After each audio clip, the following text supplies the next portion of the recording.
C'est parti pour l'analyse du chapitre 1151 de One Piece.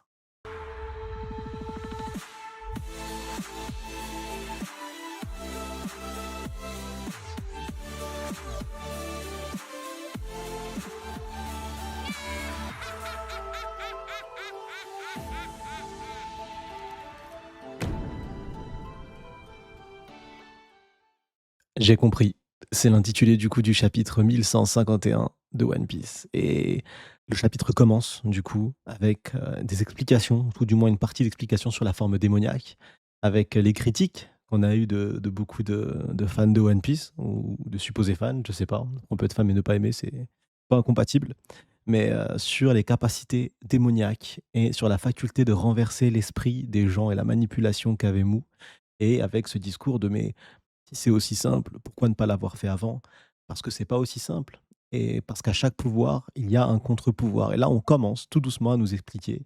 Le mot réversi, du coup, je l'ai fait avec un accent parce qu'il y a même pas besoin, mais le mot réversi est tiré d'un jeu, du coup, et on voit le plateau directement. Donc il y a pas d'une allusion où on pourrait, Oda pourrait essayer de nous faire croire de manière subtile. Non, non, il a dessiné directement, le jeu en direct pour qu'on comprenne que, Mou avait lancé une partie à Elbaf, une partie du coup qui nécessite en face un camp. Donc, elle peut lancer une partie sans qu'en face les joueurs soient conscients de jouer. Ça, c'est plutôt un pouvoir ultra cheaté.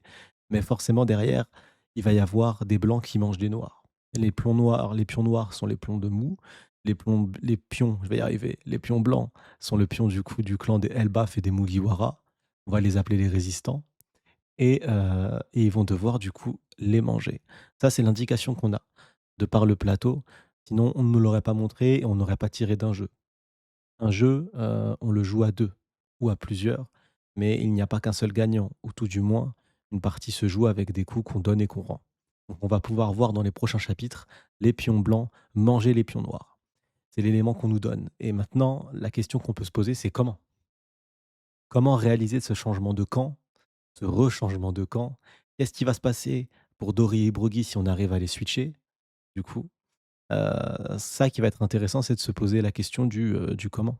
Il y a des possibilités assez simples, partir du principe de se dire que Mou, c'est les ténèbres, c'est noir, Luffy, c'est blanc, c'est Nika, donc ni Luffy prendra les parties, mais je vois pas Luffy jouer à un jeu de société intellect dans ce sens-là. Luffy, je dis pas que c'est un golemon, je dis bon, c'est un golemon, mais c'est surtout un génie du combat.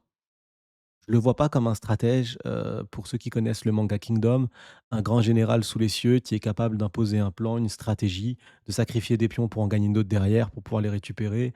Voilà, je n'arrive pas à imager, Luffy, hem, jouer de la sorte, ça serait un peu compliqué. Donc je me demande s'il n'y a pas plusieurs facteurs différents. Un des facteurs qu'on va pouvoir voir et c'est un facteur qu'on retrouve dans le chapitre, c'est Usopp. Du coup, Usopp qui parle de Dory et Broggy. Donc, ce qu'on disait déjà les semaines précédentes, avec l'apparition et le changement en forme démoniaque, c'est que Usopp pourrait avoir un rôle à jouer. Il a un lien entre Dory et Broggy. C'est un lien qui est teasé, c'est un lien qui est attendu depuis longtemps. Dory et Broggy apportent leur retour au moment où Usopp arrive à Elbaf. Donc là, à ce moment-là, on va pouvoir créer un lien. Est-ce que on est obligé d'être un dieu pour pouvoir contrôler et faire changer de camp? Est-ce que Luffy est le seul à avoir cette capacité? J'ai du mal à le croire et je pense que nous tous, on n'a pas vraiment envie de voir Luffy, se mettre en retrait et essayer d'utiliser une stratégie ou d'apporter une stratégie dans ce sens-là. C'est l'élément qui va être très, très important et la pièce centrale, du coup, même si, c'est réversi le jeu, ça me fait aussi penser à un jeu d'échecs avec une reine, du coup et la possibilité de faire échec et mat et pour moi, le personnage qui peut faire échec et mat non, mais et mat oui, c'est Brook, échec et mat. C'est Brook avec Gunko et le lien que Oda a commencé à nous teaser. Donc quand on voit des liens émotionnels forts entre des personnages majeurs, on peut être amené à penser que le changement de camp ne viendra pas uniquement, par des pouvoirs divins. Parce que je ne dis pas que c'est la facilité, mais c'est l'élément sur lequel on peut tous penser. On n'a pas besoin, d'avoir une analyse détaillée de l'œuvre et une connaissance très poussée de l'œuvre pour penser que, bah, Luffy, c'est Joy Boy en blanc, donc il va pouvoir contrôler les plombs blancs et donc ça va être une partie de réversi géant entre Mou et Luffy. Non. C'est juste qu'encore une fois, je n'arrive pas à projeter Luffy dans ce sens-là. Je n'arrive pas à voir un Luffy. ayant cette capacité-là de jeu, hem, je n'y arrive pas. Voilà. Donc à vous de me dire en commentaire si pour vous, au contraire, vous voyez réellement Luffy, heu, apporter un vrai combat, mais un combat stratège à Mou, comprendre que ça soit une partie, comprendre les règles du jeu et pouvoir du coup répondre à Mou tout en sachant que Mou, elle connaît ses règles du jeu, c'est son jeu, elle le maîtrise.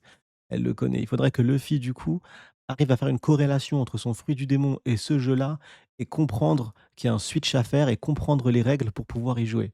C'est un peu compliqué. C'est un peu compliqué, mais bon, j'aime être surpris et j'aime avoir tort. One Piece, c'est l'un des seuls mangas où j'aime avoir tort quand ça me surprend et quand je me dis: «Ah mais j'avais pas pensé à ça, mais c'est incroyable». Donc j'espère qu'on ira dans ce sens-là et j'espère me dire: «Mais c'est juste incroyable, j'y avais absolument pas pensé». On verra ce que Oda va nous proposer dans les prochains chapitres. Ensuite, du coup, on a Saint Lingam. Saint Lingam, du coup, en forme hybride et il prend une forme avec un flow totalement stratosphérique. Là, et les gens ont totalement kiffé. Il a une trompette à la main qui, moi, m'a fait penser à la trompette de l'Apocalypse. Je sais pas pourquoi, mais j'y ai pensé directement. Bon, après, le lien peut être fait assez facilement avec les chevaliers divins, qui sont clairement, pour moi, les chevaliers de l'Apocalypse. Là, ils apportent la fin du monde, sachant que la troisième guerre sera la fin d'un monde, le troisième monde, avec, à nouveau une guerre qui engloutira à nouveau le monde et qui causera, comme c'est déjà le cas à Lulusia, des milliers de morts. Donc c'est une guerre qui n'est jamais finie depuis Vega et heu et les morts, causées par Mou et causées par la domination du coup imposée via des bras de levier différents tels que les chevaliers divins ont causé depuis 800 ans des milliers, voire potentiellement des millions de morts. Donc c'est vrai qu'ils me font penser un peu aux chevaliers de l'Apocalypse. Donc à voir comment ça va être amené. Mais pour revenir sur son flow, il est stratosphérique. Je sais que certains pensent que potentiellement c'est un homme poisson. Là où j'ai du mal là-dessus, c'est qu'à Marie-Joie, on accepte qu'une famille sainte soit une famille d'hommes poissons. Quand on voit comment est-ce qu'ils traitent les hommes poissons, quand tu vois comment est-ce qu'ils en parlent, est-ce qu'ils arriveraient à sacraliser une famille et faire en sorte qu'elle soit une sainte? Parce qu'on l'a vu avec Gunko. Gunko, certes, et maintenant on peut se le dire, une expérience, une torture absolue de Mou sur le corps de Gunko, donc c'est un cas un peu à part. Mais est-ce que comme, Loki, on a pu lui proposer de devenir un saint, de devenir un chevalier divin? Est-ce que devenir un chevalier divin fait automatiquement de vous un saint? Est-ce que vous pouvez avoir le statut de chevalier divin sans avoir le statut de saint? À voir comment ça va être développé, mais je ne pense pas qu'on ait besoin obligatoirement que ça soit un homme poisson. C'est pas obligatoire en soi. Il a mangé un fruit du démon, en version, girafe, un Zoan mythique version girafe. Hem, il peut avoir du coup des traits, de bête, des traits animal, c'est pas incompatible. Il y a pas d'incompatibilité de la sorte. Après qu'il soit un homme poisson, pourquoi pas? Faudra juste voir et nous expliquer comment est-ce qu'il a réussi à être accepté à Marie-Joie ou peut-être qu'il ne l'est absolument pas et c'est peut-être pour ça qu'il prend cette forme hybride que rarement et donc du coup, même à Marie-Joie, les Tenryobito lambda n'ont pas l'information sur le fait que ça soit un homme poisson et donc il est en forme, Killingham, comme on avait vu la dernière fois quand il est apparu, constamment. Parce que du coup, sinon, même lui, même étant un chevalier divin, pourrait subir du coup, des a priori et des clichés du coup ultra racistes venant des Tenryobito et donc ça pourrait être intéressant. C'est vrai que ça pourrait être intéressant parce que le personnage de Killingham est un personnage central de l'arc Elbaf. C'est un personnage que les Mugiwara vont devoir vaincre pour pouvoir retirer les cauchemars parce qu'il y a un lien qui est fait, les cauchemars sont revenus de la Belle et il le dit lui-même. Il dit: «Donnez-vous-en à cœur joie, cher MMA. Voici les monstres auxquels vous avez donné naissance, habitants d'Elbaf». Il ne va pas se retenir, il va se lâcher et il dit: «Ça commence à s'animer maintenant qu'il», en faisant référence à Mou, «est parmi nous, on va pouvoir se lâcher». Maintenant que Mou est à parmi eux, il y a plus de plan, de stratagème, de rester caché dans l'ombre, d'avoir vraiment un plan de manipulation, non. Là, on est dans le carnage absolu, on va aller découper la tête de Jarl, on va prendre le pouvoir par la force et donc comme on prend le pouvoir par la force, là, actuellement, il a pas besoin de se cacher. Il peut se montrer de sa vraie nature et il peut y aller à fond sans se retenir et sans se dire: «Là, il faut que ça marche, on a un plan à mettre en place». Donc la mentalité est totalement différente. Le fonctionnement est totalement différent. Mais ça fait de lui un personnage central de l'arc Elbaf parce que l'armée réelle de Mou, au-delà des pions, c'est les cauchemars qui apportent un surnombre important et surtout qu'ils sont immortels. Donc on peut les vaincre, mais ils vont revenir. Ils n'ont pas de conception de la mort. Donc le seul moyen de les vaincre, c'est de vaincre Killingham. Et quand on arrive à vaincre un personnage qui a autant d'importance dans One Piece, on a des fois le droit à un petit flashback de trois quatre cases qui nous permet, nous, d'imager la suite et développer plus tard dans l'anime.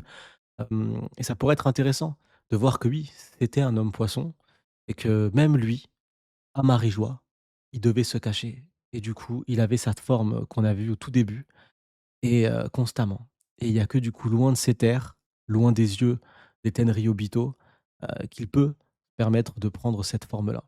Ça pourrait avoir un sens, ça pourrait humaniser un peu, le déchet qu'il est et ça rendrait le sujet, très intéressant. On retrouve après bon les Mugiwara qui sont encore attachés. Je crois encore en eux. Je n'ai pas abandonné le train Mugiwara, voilà, je n'abandonne pas ce train. Je pense qu'ils vont pouvoir faire quelque chose. Je pense qu'ils vont faire quelque chose. Ce qui était intéressant dans les chapitres précédents, c'est que Jinbei le dit lui-même: «On ne peut pas agir pour l'instant, on ne connaît pas leur pouvoir». Chopper est parti directement en courant récupérer, Gaban à la base quand il a couru après Gaban, c'était pas pour le sauver parce que Gaban n'avait pas besoin d'être sauvé à ce moment-là. Gaban allait très bien et Gaban était en supériorité. Mais il lui a quand même couru après pour avoir une information. Comment faire? Cette information-là, Chopper, il faut qu'il puisse poser la question. En bas, Luffy, Zoro, Sanji, ils sont pas informés du fonctionnement des chevaliers divins. Ils ne connaissent pas la problématique concrète. Donc, ce qui serait intéressant, c'est que Chopper pose cette question.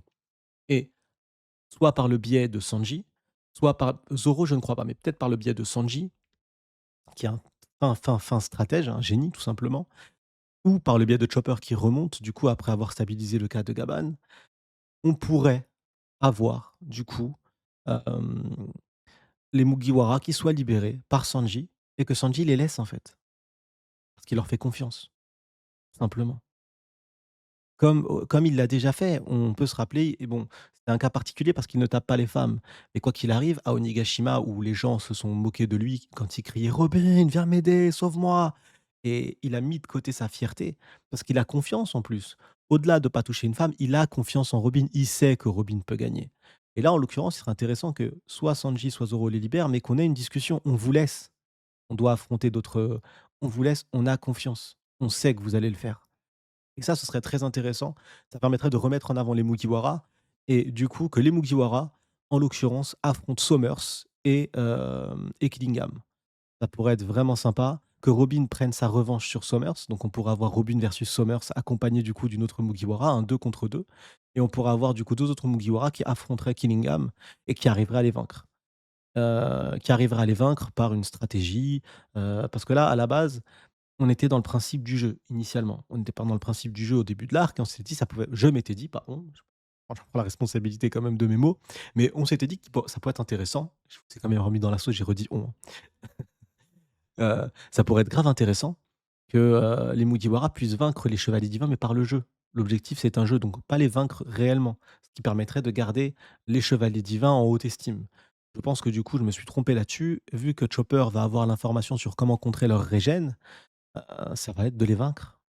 Ou de les mettre en grande difficulté. Quand je parle de les vaincre, c'est contrer la régène, pas les tuer. Ça veut dire contrer la régène, les mettre en grande difficulté et du coup permettre, de ralentir les événements actuels qui permettraient du coup à Brook de libérer Gunko via un affrontement entre Luffy et Mou via Gunko et à un moment donné, Brook qui libérera Gunko va permettre aux chevaliers divins de partir. Ils partiront parce que la défaite est absolue et ils partiront aussi parce qu'il se passe quelque chose à Marie-Joie. Les 2 événements corrélés feront en sorte qu'ils devront partir. Donc, mais ça permettrait aux Mugiwara de briller et ça permettrait aux chevaliers divins de ne pas être décrédibilisés pour autant, parce qu'ils ne seront pas vaincus en tant que tels. Ils vont être vaincus par leur incapacité à pouvoir imposer leur pleine puissance, mais on ne les verra pas HS hors service en mode les yeux éteints. Ils seront bloqués, découpés, voilà, on verra ce qu'Oda va choisir, sur les moyens utilisés par les Mugiwara, mais c'est comme ça actuellement que j'arrive à voir les choses, ou c'est comme ça tout du moins que je les projette. Parce qu'il reste que 2 chevaliers divins, hein. Gunko, je peux plus on peut plus la catégoriser comme chevalier divin, plus du tout. À mes yeux, voilà, il y a 2 chevaliers divins et Mou qui débarquent, Mou versus Gunko, parce qu'il va y avoir un affrontement entre les 2, je pense, à un moment psychologique où Gunko va vouloir prendre le pas et c'est ce qui va permettre, pareil, de faire perdre Mou sans réellement la faire perdre. On se dira pas: «Mou, elle a perdu parce qu'elle est faible». Non, on se dira: «Mou est terrifiante. On n'a rien vu de Mou, c'est quoi ce bordel?» Je pense qu'il y a des chances qu'on tienne ce discours à la fin du coup de cet arc. Ensuite, il y a un élément quand même important. Voilà, je sors cette revue et vous le savez très bien, C'était pas le cas pour la review précédente, mais c'était à cause d'une finale de Ligue des Champions et d'un week-end agité. Mais, là, en l'occurrence, je sors la vidéo du chapitre après la sortie, du coup, de la version officielle. Donc là, je fais avec la version officielle.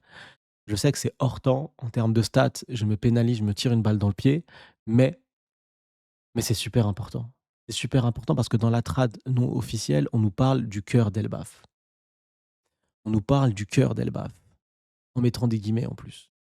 Et donc du coup, on se dit forcément, il y a un objet, potentiellement fait référence à quelque chose, un élément que potentiellement Xebec était venu chercher. On peut lancer plusieurs théories en fait, on peut partir directement. Pas la faute, c'est pas du tout la faute des traducteurs du jeudi. Eux, ils font leur trad avec les éléments qu'ils ont. Sauf que, Manga Plus, eux, ils ont des annotations, ils ont des éléments, ça vient directement de la source officielle. C'est beaucoup plus facile de pouvoir trad dans le bon sens du terme. Et en l'occurrence, Mou parle le moral d'Elbaf. On n'est plus du tout dans le cœur d'Elbaf, c'est vraiment le moral d'Elbaf. L'objectif, c'est de faire en sorte qu'Elbaf soit soumis, tout simplement. Donc c'est pour ça que pour moi, c'est vraiment très important de faire, la trad, surtout dans ce chapitre-là. Il y a des typologies de chapitres où on peut se permettre de ne pas attendre, du coup, dimanche pour faire la review parce qu'il y a pas de doute. Il y a pas un élément où on s'est dit: «Ah, cette phrase-là, elle est assujettie à incompréhension, je suis pas sûr». Non, non, non, tout est clair. Donc c'est clairement ce qui fait la différence et sur ce chapitre-là, pour moi, il était important d'attendre, du coup, la sortie du chapitre officiel. Ensuite, on nous parle de Harald, encore une fois. Somers l'avait fait avec une tête extrêmement colérique, nous parlant de Harald sur «il a merdé» et là, Mou nous dit mot pour mot: «À l'époque, si Harald n'avait pas commis d'erreur, ce pays serait depuis longtemps sous notre contrôle». Devient très intéressant, est-ce que Harald a réellement commis une erreur? Au tout début, on s'était dit, «Tu venu te recueillir sur la tombe de Harald». Tout le monde parle de Harald comme un god suprême, il s'arrache les cornes. Ça sentait le traître absolu, ça sentait la manipulation, ça sentait le mensonge, à des kilomètres, à des kilomètres. Et là, petit à petit, Oda commence à nous mettre des petits cailloux dans le crâne. Il est en train de nous faire cogiter parce que, ça peut encore aller dans les 2 sens. Harald peut être réellement quelqu'un de bon, vraiment quelqu'un d'extrêmement bon au final, dans le sens où, il aurait fait semblant d'avoir commis une erreur, on ne sait pas laquelle, mais il aurait manipulé son monde dans l'objectif de protéger en fait Elbaf. De protéger Elbaf de l'horreur du monde parce que maintenant on voit les capacités de Mou et donc il fallait pouvoir protéger Elbaf du monde et c'est là que Oda va devoir être très subtil et très, très, très malin et j'ai une confiance absolue en ses capacités à le faire. C'est, nous expliquer pourquoi est-ce qu'Elbaf du coup est libre depuis des années.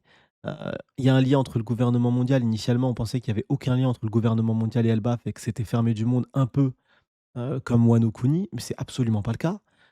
Elbaf est en communication directe, pas avec le monde, mais avec le gouvernement mondial, connu de Mou en personne, connu des chevaliers divins. Donc ça veut dire qu'il y a une réelle communication.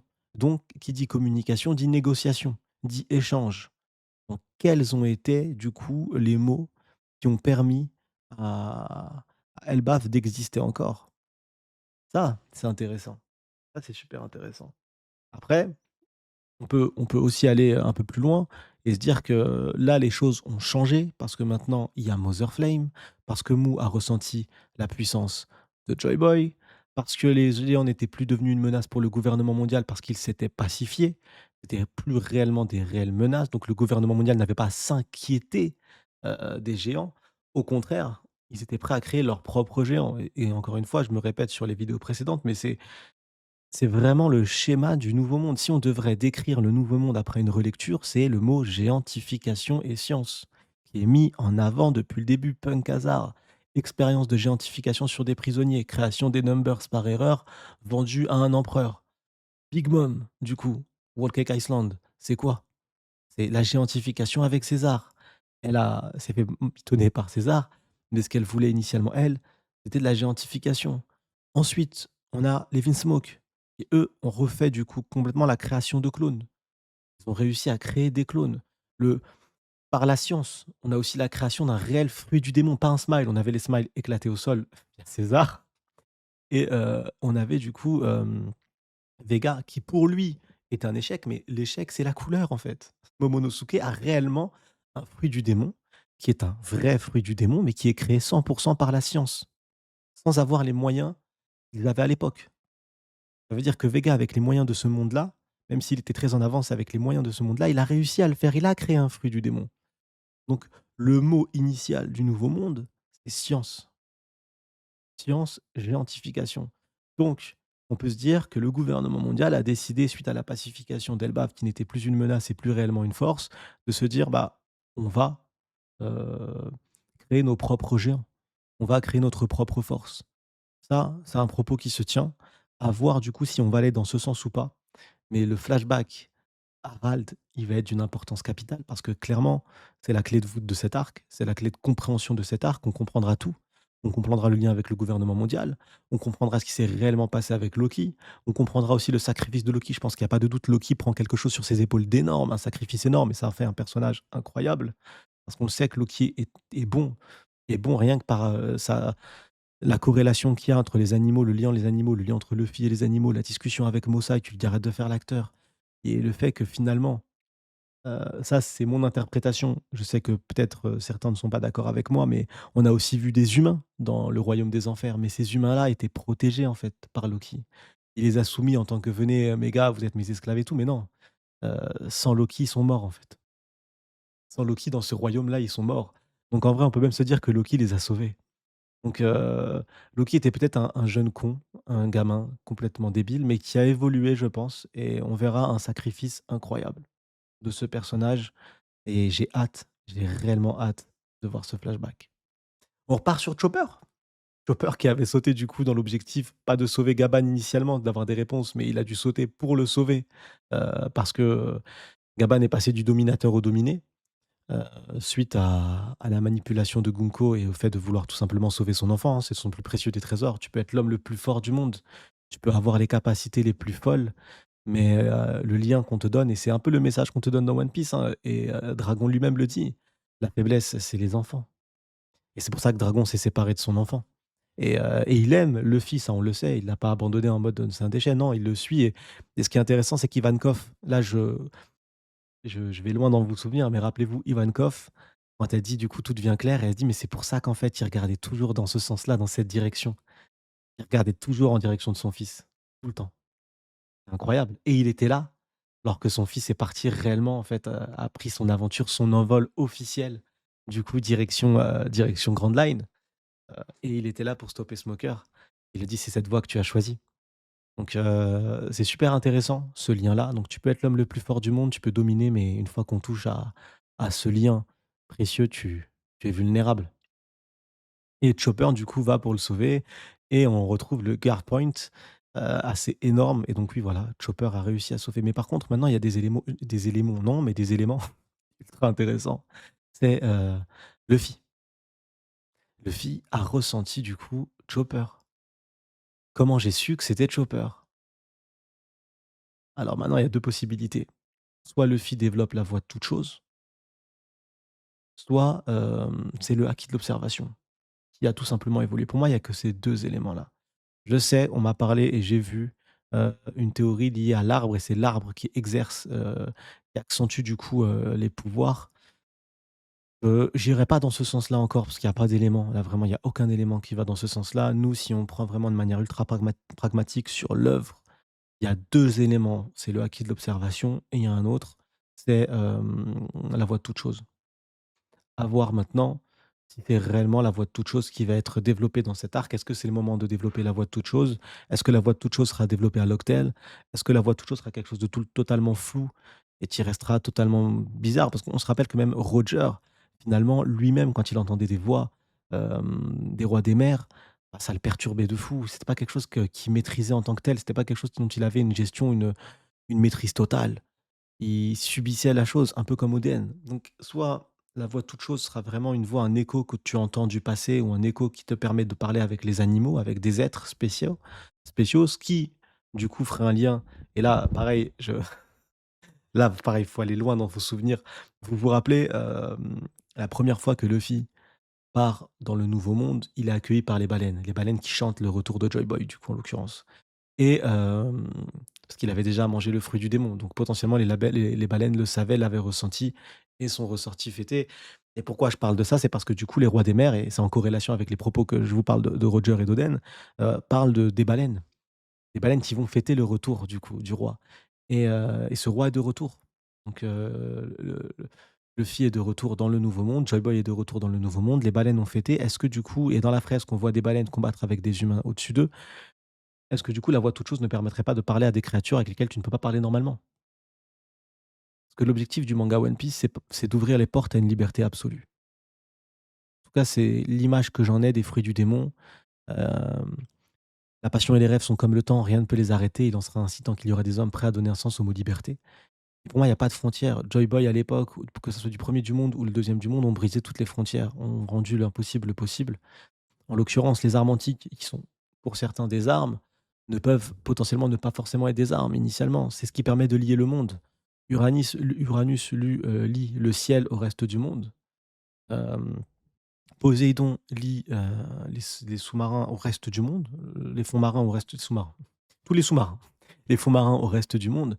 Et Pluton, c'est le navire qui est capable de naviguer sur n'importe quel océan, n'importe quelle mer en toute sécurité absolue. C'est ce qui te permet en fait au final d'accéder au monde entier sans aucune barrière. Et la voix de toute chose, où il y a Zunisha qui parle, du coup, à Momonosuke, et qui l'entend et qui lui donne un message. Donc il y a une corrélation entre les animaux, heu, même si, c'est une tour Eiffel sur pattes, mais ça reste un animal. Les animaux, les objets, parce que du coup, une voix aussi peut être portée sur un poneglyphe et Roger arrive à les entendre. Donc voilà, c'est donner une voix à des choses qui n'en ont pas, donner un sens. Les objets, on peut entendre les échos du passé peut-être. Tu insuffles un écho, tu insuffles une force, tu insuffles une passion, une envie, un mot, et cet objet du coup le porte, et certains vont avoir la capacité de le ressentir, et ce sera la voix de toute chose avec les objets, mais la voix de toute chose va te permettre aussi de communiquer avec les animaux, ce qui est le rêve de beaucoup d'hommes, je pense, de pouvoir aller au-delà. Donc à voir, est-ce que, on ira sur la voix de toute chose? Est-ce qu'on ira sur le haki de l'observation développé? On aura la réponse dans cet arc, le sujet a été lancé, on aura la réponse, à nous d'être patients. Mossa, on parle de Mossa, je sais pas c'est qui. Je vais être honnête avec vous, je n'ai pas envie de vous raconter des conneries. Là, actuellement, j'ai aucune idée. Je sais que certains, pensent que potentiellement c'est Harald, et je sais qui de droit, du coup, je devrais dire bravo si jamais c'est Harald, mais bon, il n'y est pas encore, c'est pas Harald, pour l'instant tout du moins. Qui sait? Franchement, honnêtement, j'ai pas d'idée. J'ai pas envie de vous raconter, un truc pour vous parler d'un truc, je ne sais pas du tout. Et ce qui est intéressant, c'est que Mossa lui fait ses adieux aussi. Pourquoi? Au vu de la situation catastrophique, certains pensent que ça vient du troisième monde, il va devoir agir du coup, donc il va y avoir du coup Mossa qui va débarquer. Est-ce que Mossa c'est un pirate qu'on a déjà vu? Est-ce que Mossa c'est Jarl du coup, qui finalement, comme, j'en parlais dans la React, il a eu l'épée enfoncée dans le crâne, mais il avait la mémoire, il fait semblant d'avoir perdu la mémoire, il ne l'a pas perdue, et en fait il est en communication constante avec Loki, en le remerciant pour le sacrifice qu'il fait, parce qu'il sauve Elbaf, parce que si Elbaf connaissait la vérité ou avait la vérité, Elbaf ne serait plus ce qu'il est actuellement. Donc potentiellement, ça pourrait être intéressant que ça soit Jarl, mais je sais pas, parce que le Dendenmushi, Oda nous met dans le flou. Le Dendenmushi a une barre, mais c'est pas il est pas représentatif du personnage. Ce Dendenmushi, Oda prend le temps de nous expliquer qu'il est spécialement fait pour supporter, le grand froid. Il est spécialement fait pour supporter le royaume des enfers. Donc il a peut-être cette tête-là parce que c'est le seul Dendenmushi, et donc qui a le pouvoir de fonctionner là-bas, et donc il a une tête qui est en lien seul avec le Dendenmushi. Pour finir, cette analyse du chapitre, du coup, Luffy apprend que Gaban était le second, du roi des pirates. Non, je rigole, le second non, mais c'est ce que Gaban aimerait faire croire. Il dit: «2, deuxième plus fort, c'est moi». Il est en PLS. Il a vu son fils mourir sous ses yeux dans un avec le HDO. Il s'est sacrifié, il est tombé d'un étage, il est tombé de je sais pas combien de kilomètres de haut, Chopper qui vient le sauver, il est en PLS, la situation elle est catastrophique, mais le seul truc qu'il tient à dire c'est: «Je suis pas numéro 3, numéro 2, je suis le 2 plus fort». C'est plutôt sympa, ça fait vraiment penser à Sanji et Zoro, on y a tous pensé. Le niveau qui sépare le second et le numéro 3 est très, très faible. Il y a t c'est il est risible, donc à partir de là, Gaban est un monstre, Rayleigh est un monstre, Zoro est un monstre, Sanji est un monstre, on a que des monstres. Il y a pas un étage de niveau, contrairement à ce que certains pensent. Je sais que, comme le frérot Ken pense que, Sanji, il est même pas du niveau de Crocodile actuellement. Sanji est vraiment très bas, je ne pense pas du tout. Sanji est un monstre, il a éveillé des capacités monstrueuses. Donc non, non, pour moi, Sanji et Zoro ne sont absolument pas loin et s'il y a un affrontement, il y a pas une surdomination de Zoro. Il peut y avoir une victoire de Zoro, mais Zoro va devoir vraiment chier pour le vaincre, quoi. Absolument pas une victoire facile. Et il y a Chopper. Chopper qui raconte du coup que c'est la mer d'en haut, que des ennemis horribles sont arrivés, des monstres, qu'il y a quelque chose de vraiment horrible qui se passe à Elbaf et à ce moment-là, on a le Haki des rois de Mou qui débarque. Ce Haki des rois là, c'est le Haki des rois parce que là on est dans un flashback. C'est le Haki des rois, heu, le premier Haki des rois quand Mou débarque. Quand Mou débarque, elle balance son Haki des rois et c'est celui-ci en fait. C'est à ce moment-là. Donc tous les événements a posteriori, donc tout ce qu'on prend le chapitre précédent, tous les événements qu'il y a post Haki des rois, c'est après ça. Donc là, c'est réellement l'arrivée de Mou et ils sentent directement l'arrivée de Mou et ce qui est terrifiant, c'est que Elbaf, c'est pas juste un patelin, c'est immense, c'est immense. Là, c'est comme si son Haki des rois avait traversé plusieurs îles en même temps. C'est terrifiant et encore une fois, je pense que c'est même pas le Haki des rois de Mou en tant que tel. Je pense que son Haki des rois et ses capacités sont bridées via la possession. Il ne peut pas être elle ne peut pas être à sa pleine puissance. Sa pleine puissance pour moi est à Marie-Joie. En tout cas, ce Haki des rois est réellement terrifiant et c'est le titre du chapitre. C'est bon Chopper. J'ai compris. Je ne pense pas qu'il ait compris l'entièreté de la situation. Il n'a pas compris exactement ce qui se passait, les chevaliers divins, leurs capacités, les cauchemars. Non.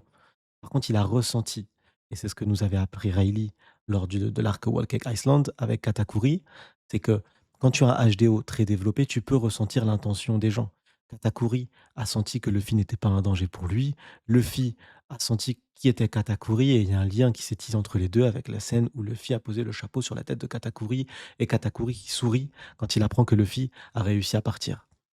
Et là, il ressent du coup, il ressent, l'horreur, il ressent le diable qui vient de débarquer et du coup, j'ai compris que la situation était catastrophique. J'ai compris que le mal était là, j'ai compris que c'était horrible et ce qui est intéressant, c'est qu'on n'a pas besoin d'une explication longue. Ce Haki des rois permet à Luffy de dire: «La situation est urgente, je la prends au sérieux, je la prends très au sérieux, on y va à pleine patate» et c'est ça pour moi le «j'ai compris». Le «j'ai compris» permet de dire: «On va aller vite». Luffy va venir, il y a pas besoin d'un temps où il monte, qu'est-ce qui se passe? Non, il va monter pour monter en l'air, tout simplement. Il y a Loki, avec son rire Doga. Doga qui fait référence du coup à l'animé japonais, on m'a dit en live du coup, merci, merci aux viewers qui m'avaient donné cette information-là.